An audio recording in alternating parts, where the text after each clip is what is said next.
حسد یہ ایک ایسی بیماری ہے جو کسی کو کیا نقصان پہنچائے گی، جو ہمارے اپنے اندر کو توڑ دیتی ہے۔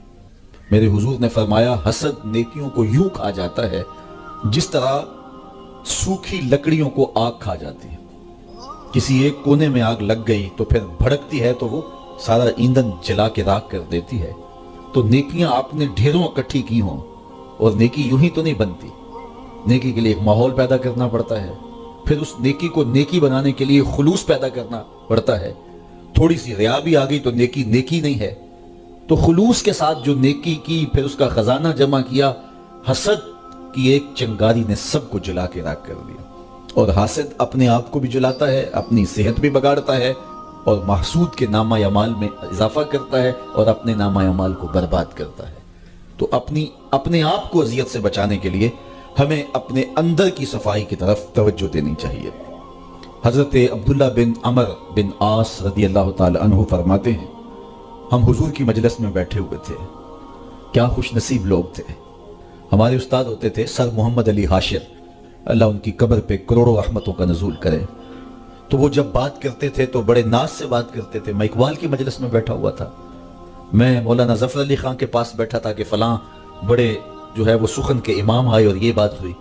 تو ہم اس وقت چھوٹے ہوتے تھے تو ہمیں بڑی حیرت ہوتی تھی کہ یہ کتنے خوش نصیب ہیں، کتنے بڑے بڑے اساتذہ سخن کی صحبت میں بیٹھے ہیں۔ تو یار جو اقبال کی صحبت میں بیٹھا ہے، جو مولانا کی صحبت میں بیٹھا ہے، وہ تو ناز کرے۔ اور صحابی کتنے فخر سے کہتے تھے ہم حضور کے پاس بیٹھے ہوئے تھے۔ کیا خوش نصیب لوگ تھے جنہیں حضور کی مجلسوں میں بیٹھنے کا موقع ملتا تھا۔ اللہ اکبر۔ تو کہتے ہیں حضرت عبداللہ بن عمر کہ ہم حضور کی مجلس میں بیٹھے تھے کہ حضور نے فرمایا جنتی دیکھنے کا شوق ہے؟ تو سب نے کہا حضور کیوں نہیں؟ فرمایا دروازے پہ نگاہیں جما لو، جو پہلا شخص مسجد میں داخل ہوگا وہ جنتی ہوگا۔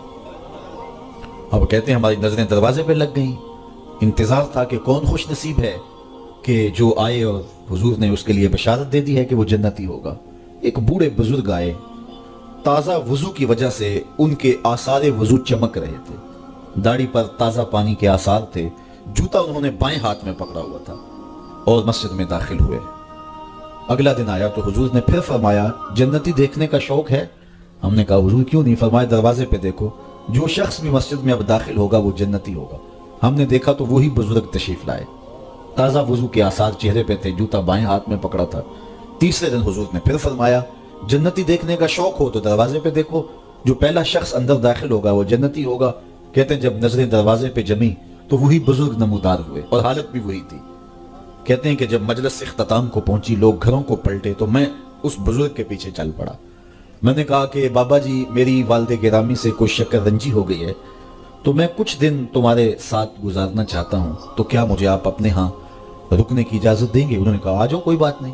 وہ مجھے اپنے گھر لے گئے۔ کہتے ہیں میری لالچ یہ تھی کہ میں دیکھوں کہ یہ عمل کون سے کرتے ہیں، کہ رسول کریم نے فرمایا جنتی دیکھنا ہے تو دروازے پہ دیکھو۔ تینوں دن یہی دکھائی دیتا رہا، تو میں اس لالچ میں ساتھ تھا۔ خیر رات پڑی تو انہوں نے مجھے بستر لگا دیا اور ساتھ ہی چارپائی پہ خود بھی لیٹ گئے، لیکن میں طاق میں تھا کہ میں دیکھوں کہ رات کو یہ عبادات کس کس قسم کی کرتے ہیں۔ تو بظاہر تو میں لیٹ گیا اور سو گیا، لیکن میں جاگ رہا تھا اور میں اس طاق میں تھا کہ ان کے معمولات دیکھنے۔ ساری رات گزر گئی، وہ سوئے رہے۔ ہاں ایک عمل میں نے ان کا دیکھا کہ جب وہ کروٹ بدلتے تھے رب کا نام لیتے تھے، اس کے علاوہ کوئی معمول نہیں تھا۔ صبح اٹھے، میں بھی اٹھا، فجر پڑی، سارا دن معمولات میں گزرا، باغ میں گئے، گوڈی کی، کھجوریں توڑی، جو بھی معمولات تھے، ظہر پڑی، کھانا کھایا، دوپہر عصر ہوئی، مغرب ہوئی، اگلی رات ہوئی، تو پھر میں طاق میں رہا۔ شاید کل میری وجہ سے اپنے معمولات انہوں نے ترک کر دی ہوں، تو جو عادی ہو تو ایک رات تو اوکھا سوکھا ترک کر لیتا ہے، تو اگلی رات اس کو پھر مشکل ہو جاتی ہے، تو آج تو اپنے معمولات پہ آ جائیں گے۔ طاق میں رہا، لیکن پھر اسی معمول میں کہ ڈٹ کے سوئے، کروٹ بدلتے ہوئے رب کا نام لیتے رہے۔ تیسرا دن پھر یوں ہی گزر گیا، اور رات پڑی تو پھر وہ سوئے، تو بس معمول کی نیند، کروٹ بدلے تو رب کا نام۔